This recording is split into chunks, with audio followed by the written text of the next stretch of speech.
औज़ुबिल्लाहिमिनश्शैतानिर्रजीम बिस्मिल्लाहिर्रहमानिर्रहीम। आज हम जो लेक्चर लेने जा रहे हैं वो आपका है बायोलॉजी 12 का चैप्टर नंबर 17 का लेक्चर नंबर 3, जिसमें हम पढ़ेंगे रिफ्लेक्स आर्क और रिफ्लेक्स एक्शन और नर्व इम्पल्सेस और उसकी कंडक्शन के तरीके, और उसके बाद लास्ट में हम पढ़ेंगे कि साइनेप्सिस क्या होती हैं और वो किस तरह काम करती हैं। तो सबसे पहला जो हमारा टॉपिक है वो है reflex arc and reflex action. Reflex arc क्या होता है? Reflex arc is the pathway of nerve impulse during a reflex action. तो रिफ्लेक्स एक्शन के दौरान नर्व इम्पल्स या नर्व का मैसेज जो है जिस रास्ते से गुजरता है स्टिमुलस से लेकर इफेक्टस तक, उस रास्ते को कहते हैं रिफ्लेक्स आर्क। और रिफ्लेक्स एक्शन क्या होता है? रिफ्लेक्स एक्शन जो है वो टाइप ऑफ वॉलेंट्री एक्शन है, जिसमें जो है अचानक से अगर आपकी बॉडी को कोई स्टिमुलस अफेक्ट करता है तो फौरी तौर पर बॉडी उसका रिस्पांस शो करती है। इसका मरकज़ जो है वो स्पाइनल कॉर्ड होता है और इसकी डायरेक्शन जो होती है वो रिसेप्टर से सेंसरी न्यूरॉन तक और सेंसरी न्यूरॉन से एसोसिएटिव न्यूरॉन, जो कि आपका रिफ्लेक्स एक्शन के फॉर्म में स्पाइनल कॉर्ड होता है। और ये जो है इसके बाद मोटर न्यूरॉन के ज़रिए स्पाइनल कॉर्ड जो है वो इफेक्टर को पैगाम देता है। उसके बाद है रिफ्लेक्सिस जो हैं वो सिनेप्टिक होती हैं, यानी कि वो मुख्तलिफ गैप से गुजरती हैं। तो वो दो तरह से होती हैं, मोनोसिनेप्टिक भी होती हैं और पॉलीसिनेप्टिक भी। तो ये सिनेप्सिस हम लेक्चर के एंड में देखेंगे कि सिनेप्टिक या सिनेप्सिस क्या चीज़ें होती हैं। तो इसकी एग्जांपल हम देखते हैं रिफ्लेक्स आर्क की, तो वो है पेन विड्रॉल रिफ्लेक्स। जब आपकी बॉडी जो है अचानक से किसी गर्म चीज़ को या किसी नेल को या किसी कील को छूती है तो कैसे आप अपने हाथ को पीछे विड्रॉ करते हैं। सिंपल रिफ्लेक्स सर्किट जो है वो इंक्लूड करता है 4 elements of a neural pathway, जो कि बारी बारी हम देखते हैं क्या है। सबसे पहला जो है वो क्या है कि सेंसरी न्यूरॉन जो है, जैसे हमने पीछे पढ़ा था, उसके एंड पर जो है जैसे आपके हाथ की उंगलियों हैं उनके एंड पर पेन सेंसिटिव एंडिंग्स होती हैं स्किन के अंदर, और एक लॉन्ग फाइबर होती है जो कि स्पाइनल कॉर्ड तक जाती है, जैसे कि सामने डायग्राम में आपको नज़र आ रहा है। सबसे पहले जो है वो पेन रिसेप्टर एंडिंग है, आपकी उंगली ने अचानक से एक कील को छू लिया है तो पेन रिसेप्टर एंडिंग जो है वो उसने फ़ौरन से मैसेज दिया है सेंसरी न्यूरॉन को, और सेंसरी न्यूरॉन जो है उसकी एक लंबी फाइबर है जो आगे जाकर नंबर 2 पर आप देखें स्पाइनल कॉर्ड का पोर्शन दिखाया हुआ है और वहाँ पर लिखा हुआ है एसोसिएशन न्यूरॉन्स। तो एसोसिएशन न्यूरॉन जो स्पाइनल कॉर्ड में होते हैं वहाँ तक ये फ़ौरन से मैसेज सेंसरी न्यूरॉन के ज़रिए जाता है। उसके बाद जो है एसोसिएटिव न्यूरॉन जो कि स्पाइनल कॉर्ड होते हैं वो इस नर्व के पहुंचने पर स्टिमुलेटेड होते हैं और फ़ौरन से उसके मुताबिक एक्शन का ऑर्डर देते हैं। मोटर न्यूरॉन जो कि नंबर 3 पर दिखाया हुआ है, उन्होंने वो स्पाइनल कॉर्ड से मैसेज लेकर मसल्स या कंधे के मसल तक पहुंच रहा है, जिसे उन्होंने मोटर न्यूरॉन का नाम दिया है। तो ये स्टिमुलेट होता है एसोसिएटिव न्यूरॉन, इसको ऑर्डर देता है। एक्सोन ऑफ मोटर न्यूरॉन जो है वो कैरी करता है action potential to the muscle. इसके रिस्पांस में in response to impulse from motor neuron muscle जो हैं वो कंट्रैक्ट करते हैं, जिन्हें नंबर 4 पर दिखाया हुआ है। इफेक्टस या मसल यानी बाजू के जो मसल हैं वो कंट्रैक्ट करते हैं और बॉडी पार्ट को या हाथ को फ़ौरन से डैमेजिंग स्टिमुलस से दूर ले जाते हैं। सेंसरी न्यूरॉन जो है वो मेक करता है एक साइनैप ऑन एसोसिएशन न्यूरॉन से, जो कि नॉट इन्वॉल्व होती हैं in the reflex that carry signals to the brain about the information of the death. यानी कि जो सेंसरी न्यूरॉन है वो एसोसिएशन न्यूरॉन्स जो कि रिफ्लेक्स एक्शन में इन्वॉल्व नहीं होते, लेकिन वो ब्रेन तक लेके जाते हैं मैसेज को, उसके साथ भी एक सिनेप्टिक रिलेशन पैदा करता है और उस मैसेज का कुछ हिस्सा जो है वो ब्रेन को भी भेजा जाता है। तो डायग्राम में आपको क्लियर नज़र आ रहा है कि हाथ जो है उसने जब किसी नेल को या किसी गर्म चीज़ को टच किया है तो फ़ौरन से किस तरह से मैसेज जो है वो स्पाइनल कॉर्ड तक जाता है और वहाँ से मोटर न्यूरॉन के ज़रिए मसल्स तक आता है और मसल्स जो है अपने हाथ को पीछे विथड्रॉ कर लेते हैं। अब हम नेक्स्ट टॉपिक देखते हैं कि नर्व इम्पल्स क्या होती है और वो कैसे वर्क करती है, कैसे मूव करती है। नर्व इम्पल्स क्या है? Is a wave of electrochemical changes which travels along the length of neuron axon. Axon हमने पीछे पढ़े थे कि एक लंबा धागे की तरह का स्ट्रक्चर होता है जो न्यूरॉन के अंदर मौजूद होता है पूरी लेंथ में, और इसके अंदर जो है वो स्पेशल केमिकल रिएक्शंस होते हैं और मूवमेंट्स ऑफ आयंस होती हैं अक्रॉस द सेल मेम्ब्रेन। तो जो एक्सोन या न्यूरॉन्स की मेम्ब्रेन होती है उसको हम कहते हैं न्यूरोलीमा। ठीक है, जिस तरह से सेल की मेम्ब्रेन को सेल मेम्ब्रेन कहते हैं, इसी तरह न्यूरॉन्स की मेम्ब्रेन को न्यूरोलीमा कहते हैं। तो न्यूरोलीमा जो है वो सेल मेम्ब्रेन है न्यूरॉन्स की, और उसके क्रॉस जो है मुख्तलिफ आयंस मूव करते हैं और केमिकल चेंजेस आती हैं, जिसके नतीजे में नर्व्स जो हैं वो मैसेज लेकर ब्रेन और स्पाइनल कॉर्ड तक जाती हैं और वहाँ से वापस लेकर आती हैं। उसके बाद इसमें कुछ इम्पोर्टेंट पॉइंट हैं। पहला है इलेक्ट्रिकल पोटेंशियल। इलेक्ट्रिकल पोटेंशियल जो है वो क्या होती है? वो इलेक्ट्रिकल वर्क को मेजर करने की पावर होती है। ठीक है, यानी इलेक्ट्रिकल पोटेंशियल जो है वो वर्क करने की सलाहियत को कहते हैं। It represents a type of stored energy which is manifested produced during separation of the charges across a barrier। जब हम किसी बैरियर के क्रॉस चार्जेस की कंसंट्रेशन का डिफरेंस पैदा करते हैं तो वहाँ पर एक इलेक्ट्रिकल पोटेंशियल पैदा होती है। ये फिज़िक्स में आपने पढ़ा होगा। तो इसी तरह से जैसे फ़िज़िक्स के कामों के लिए जो है इलेक्ट्रिकल पोटेंशियल ज़रूरी होता है, इसी तरह बॉडी के अंदर जो काम हो रहे हैं लिविंग ऑर्गेनिजम्स में, तो वहाँ पर भी इलेक्ट्रिक पोटेंशियल या एटीपी की ज़रूरत होती है।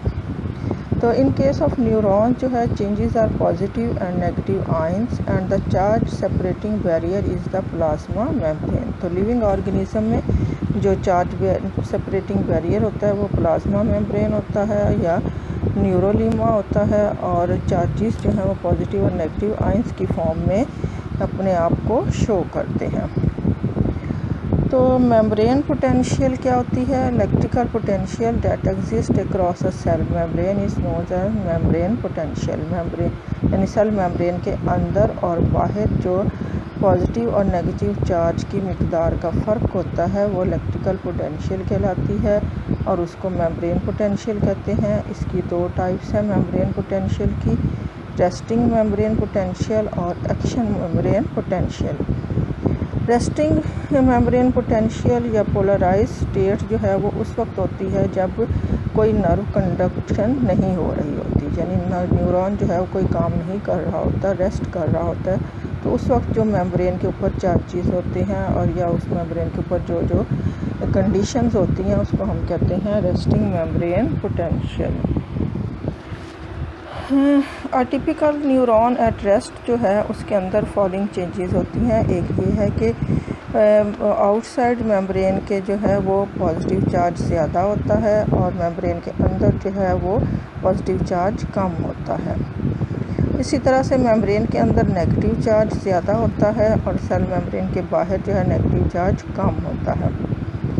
This net difference in charge between the inner and out surface of a non conducting neuron is called the resting membrane potential. यानी कि दोनों चार्जेस के में जो डिफरेंस आएगा पॉजिटिव और नेगेटिव में वो कहलाता है रेस्टिंग मेम्ब्रेन पोटेंशियल।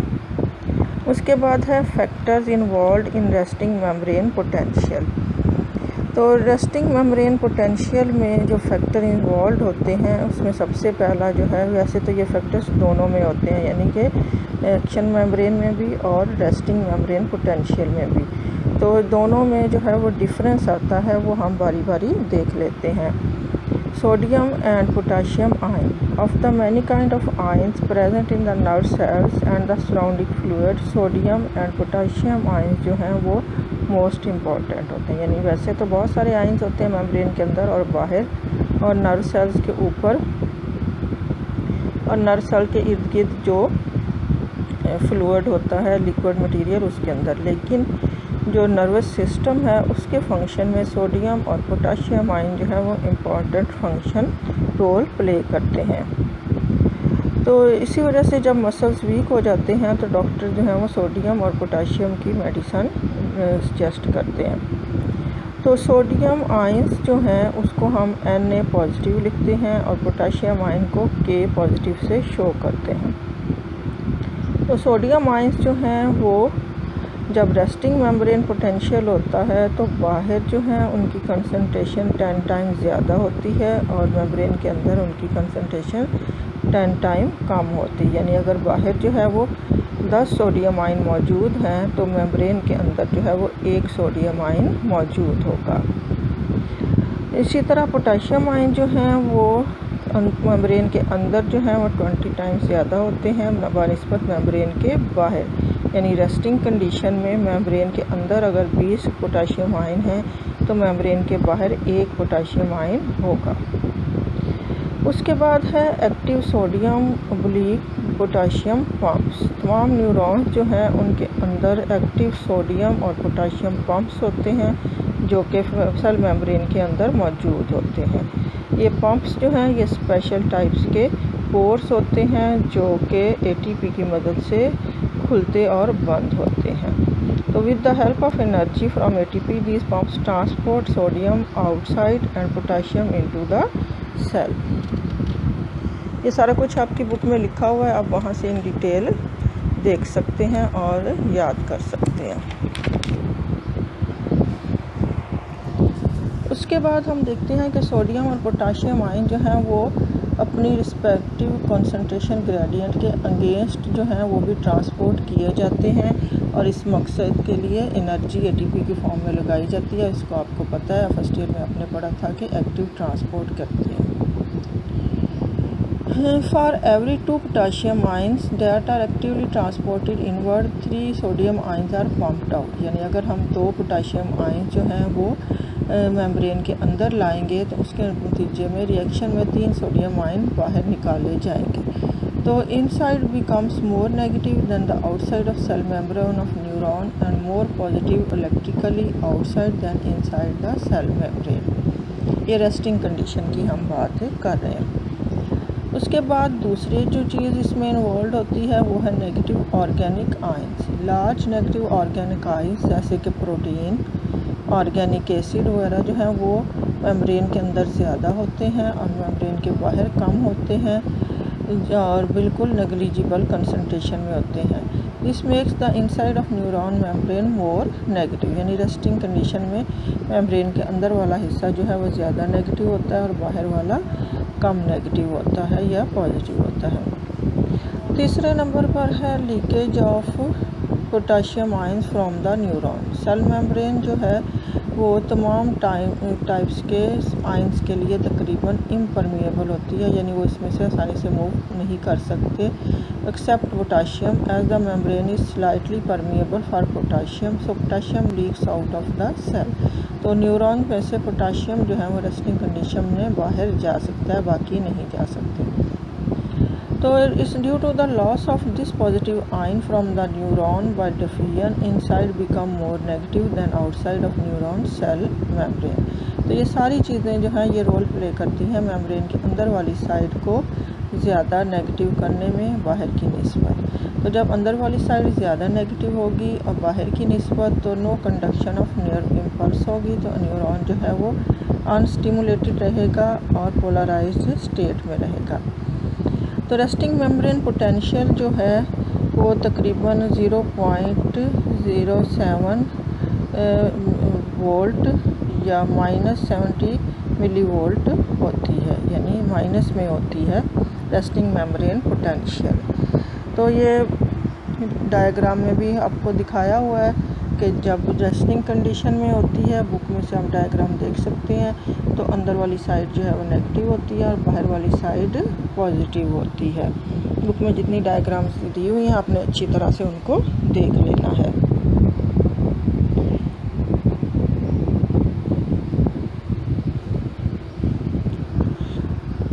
उसके बाद हम देखते हैं कि एक्शन या एक्टिव मेम्ब्रेन पोटेंशियल या डीपोलराइज स्टेट में क्या होता है। तो जैसे ही जो है वो नर्व इम्पल्स शुरू होती है नॉर्मल कंडीशन में, तो वो एप्रोप्रिएट स्टिमुलस से शुरू होती है जिसे हम थ्रेशोल्ड स्टिमुलस कहते हैं। थ्रेशोल्ड स्टिमुलस वो स्टिमुलस होता है जो कि किसी भी नर्व इम्पल्स को स्टार्ट करने के लिए स्टिमुलस की कम से कम मिकदार होती है। उससे कम मिकदार का स्टिमुलस होगा तो फिर नर्व शुरू नहीं होता। तो थ्रेशोल्ड स्टिमुलस या एप्रोप्रिएट स्टिमुलस जो है जब वन एंड ऑफ न्यूरॉन पर अप्लाई होता है तो ये इसमें रिमार्केबल लोकलाइज चेंज पैदा करता है। किस चीज़ में? रेस्टिंग मेम्ब्रेन पोटेंशियल में। रेस्टिंग मेम्ब्रेन पोटेंशियल जो है वो थोड़ी देर के लिए डिसअपियर हो जाती है और वो new potential called active membrane potential में चेंज हो जाती है जो कि इम्पल्स की फॉर्म में आगे मूव करती है।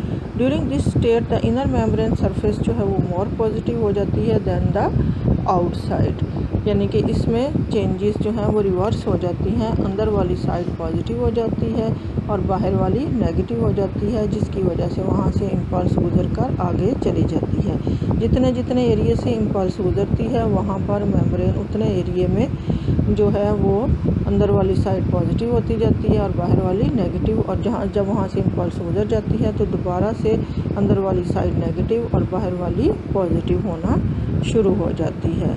This change is so brief for perhaps a millisecond that only a portion of neuron is in the active membrane potential state.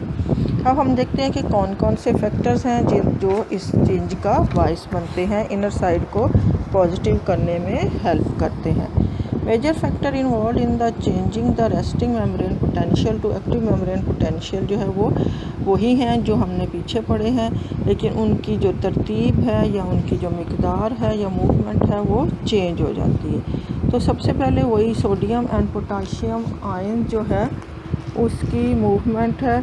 तो पैसेज ऑफ नर्व इम्पल्स जो है वो एसोसिएटेड होती है with increase in permeability of sodium ions moving inward upsetting the potential momentarily. 1 minute के लिए, एक लम्हे के लिए जो है पोटेंशियल जो है वो अपसेट होती है, सोडियम आयंस जो हैं वो अंदर आना शुरू हो जाते हैं और जिसकी वजह से अंदर पॉजिटिव आयन ज़्यादा हो जाता है, making the inside more positive than outside. तो सोडियम आयन जब अंदर आएंगे तो अंदर वाली साइड ज़्यादा पॉजिटिव हो जाएगी और बाहर वाली कम।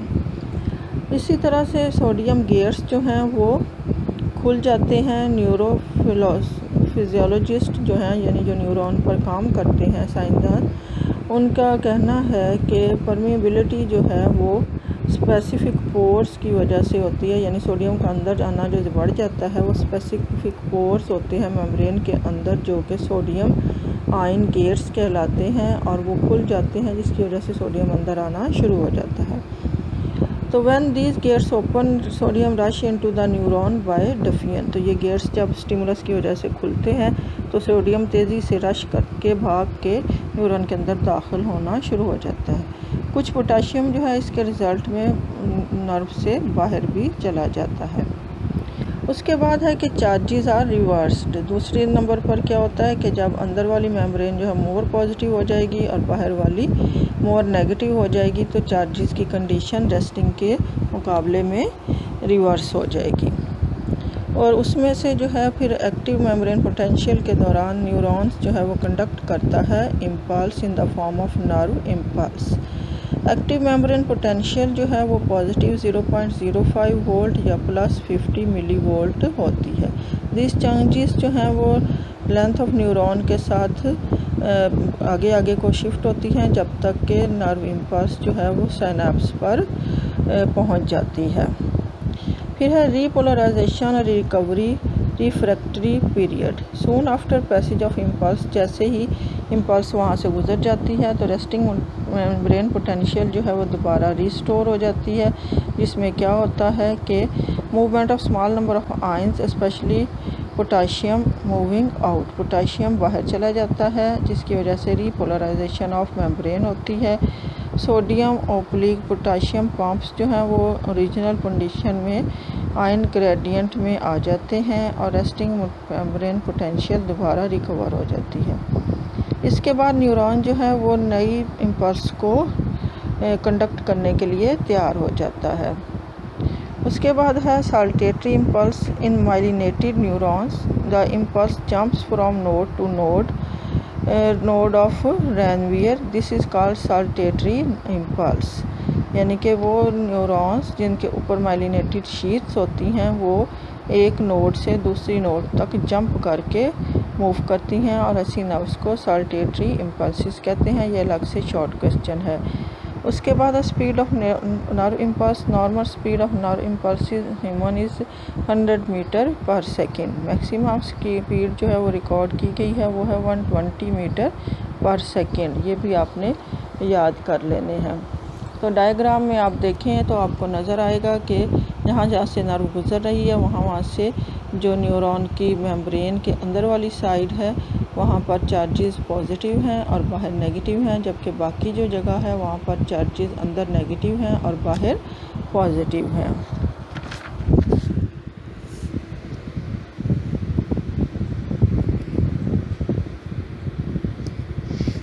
इसको कैसे बंद करेंगे, ये तो काला हो गया।